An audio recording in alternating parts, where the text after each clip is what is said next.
nous avons vu jusqu'à présent l'importance des bases de données, les composantes de fonctionnement d'une base de données, quelques notions de la terminologie utilisée dans Microsoft Access et la logique des relations entre les tables. Avec ces éléments, présentés dans les modules précédents, nous pouvons entamer avec aisance l'apprentissage pratique de l'utilisation de Microsoft Access. Pour cela, j'ai choisi de continuer cette formation autour d'un projet tangible et concret que nous allons réaliser ensemble. Il s'agit de la réalisation d'une application réelle qui permet de gérer les commandes des clients pour un commerce quelconque. Avant de commencer à construire notre projet, tout en apprenant à utiliser efficacement les potentialités dont dispose Microsoft Access, je préfère vous donner d'abord un avant-goût de ce que sera, au final, notre réalisation. Espérant que cela vous incite à persévérer dans le suivi de cette formation jusqu'au bout. En fait, moi-même je ne suis pas informaticien de discipline, et j'ai pu quand même réaliser des applications très intéressantes dans le cadre de mes fonctions précédentes. Applications qui sont d'ailleurs toujours opérationnelles jusqu'à nos jours, d'après les témoignages de mes successeurs. Par ailleurs, j'ai aussi réalisé d'autres applications suivant le même principe, pour le compte de quelques clients, moyennant paiement évidemment. C'est vrai qu'il existe sur le marché une multitude d'applications de ce genre, mais ces applications sont généralement sous licence, donc coûteuses, et ne répondent pas exactement aux spécificités de chaque type d'activité, à moins de procéder à des multiples paramétrages compliqués, nécessitant parfois l'intervention des concepteurs. Réaliser soi-même une application qui répond exactement à nos problèmes particuliers, permet de disposer d'un outil plus efficace, plus économique et facilement modulable.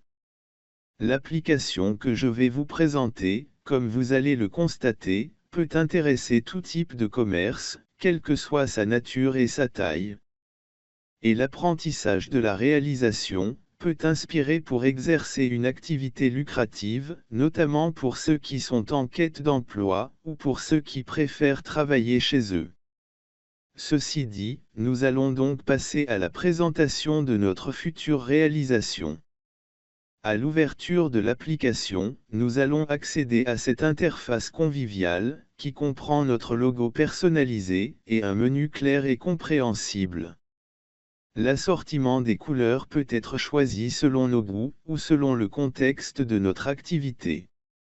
La disposition des éléments du menu peut aussi s'effectuer suivant nos préférences. En bref, l'aspect général de notre application peut s'opérer suivant la fertilité de notre imagination.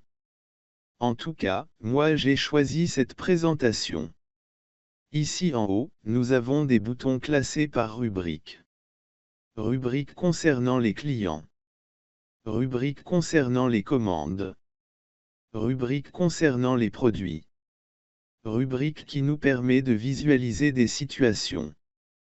Rubrique concernant les éditions. Et on peut, bien sûr, ajouter autant de rubriques que l'on souhaite. Notamment, nous avons la possibilité de placer les rubriques sur 2 ou 3 lignes, si nous en avons beaucoup. En cliquant sur chaque rubrique, nous avons des boutons qui apparaissent ici à gauche, et qui nous donnent accès au menu de la rubrique concernée. Ainsi, si nous cliquons sur Gestion des clients, les boutons relatifs au traitement des opérations sur les clients apparaissent à la place de ceux de la rubrique précédente. Comme ici, nous pouvons ajouter un nouveau client, ou modifier la fiche d'un client existant. Dans cette colonne aussi, on peut ajouter autant de boutons que l'on souhaite. Comme vous le constatez ici, j'ai ajouté des boutons, uniquement pour des raisons esthétiques, mais qui sont pour le moment inactifs. Mais je peux bien les affecter à d'autres fonctions et les activer. Donc, comme vous voyez, la navigation sur le menu est très fluide et assez claire. Je vous signale aussi une chose très importante. C'est que, cette application fonctionne sur un réseau, c'est-à-dire que plusieurs personnes peuvent travailler dessus simultanément. Par exemple, dans une entreprise, celui qui est chargé des achats saisira les articles achetés, et au même moment, celui qui est chargé du commercial saisira les commandes des clients, et le responsable des livraisons saisira les sorties de la marchandise, etc. De son côté, le patron peut suivre en temps réel l'exécution de toutes les opérations. Cette procédure de mise en réseau de l'application, nous allons l'aborder en détail dans les prochains modules. Pour ce qui est de l'exploitation pratique de l'application, nous prenons l'exemple de cette rubrique Gestion des clients, nous trouverons des boutons concernant les opérations sur le fichier client. Pour ajouter un nouveau client, par exemple, nous cliquons sur ce bouton. Nous obtenons cet écran sous forme d'imprimé vierge, sur lequel nous pouvons saisir les données. Nous saisissons le nom du nouveau client, son adresse, le code postal, la ville, etc. Dans cet exemple, je me suis limité à un minimum d'informations, mais en réalité la fiche du client comporte beaucoup plus d'informations à saisir, tels que le numéro du téléphone, du fax, du registre de commerce, du compte bancaire, etc. Donc, on peut créer autant de champs dans la table client, qu'on retrouve par la suite dans ce formulaire. Une fois toutes les données saisies, il suffit de choisir une autre rubrique ou de quitter l'application, et les données saisies sont automatiquement sauvegardées. Si nous voulons modifier la fiche d'un client, nous cliquons sur ce deuxième bouton, il nous affiche le même formulaire que celui de l'ajout, mais cette fois-ci, il comporte les informations des clients pour pouvoir les modifier. Pour modifier la fiche d'un client, il suffit de cliquer sur cette icône de l'ascenseur, une liste déroulante de l'ensemble des clients est affichée, nous choisissons le client désiré et nous procédons à la rectification. Par exemple changer d'adresse, ou remplir un champ qui est encore non renseigné, etc. Puis, on peut passer à un autre traitement, simplement en cliquant sur la rubrique ou le bouton désiré. Les données déjà saisies sont automatiquement sauvegardées dans la table concernée. Dans cette deuxième rubrique, nous avons le traitement des opérations sur les commandes. C'est-à-dire, saisir une nouvelle commande ou modifier une commande existante. Prenons l'exemple de la création d'une nouvelle commande. Nous avons là le formulaire correspondant. Ce formulaire comprend le numéro de la commande attribué automatiquement par le système. Le nom du client, qu'on peut choisir à partir de la liste déroulante. S'il s'avère que ce client ne figure pas dans cette liste, ça veut dire que nous ne l'avons pas sur notre base de données. Donc il va falloir le créer.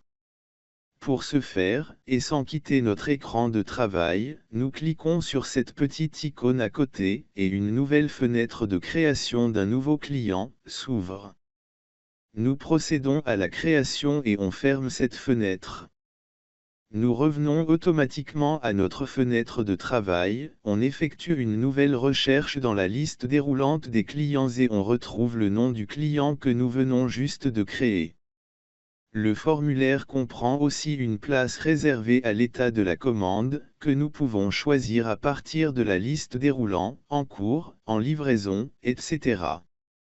Comprend aussi un espace pour saisir un éventuel commentaire du client. Et dans ce tableau en bas, nous choisissons le premier article commandé à partir de la liste déroulante, et nous saisissons la quantité et le prix. Une nouvelle ligne s'affiche automatiquement pour choisir un deuxième article et ainsi de suite. Si nous choisissons de modifier une commande, nous avons le même formulaire que le précédent, sauf que ce dernier contient déjà des informations sur les commandes existantes. Si nous souhaitons modifier le contenu d'une commande, nous effectuons une sélection dans cet espace de choix, l'ascenseur nous ouvre la liste des commandes et nous cliquons sur le numéro qui nous intéresse. Les informations de la commande choisie sont affichées, comme vous le voyez, et on peut modifier n'importe quel champ, sauf si nous avons déjà mis une restriction pour un champ déterminé. La rubrique Gestion des produits comprend les boutons Créer une famille. Modifier une famille.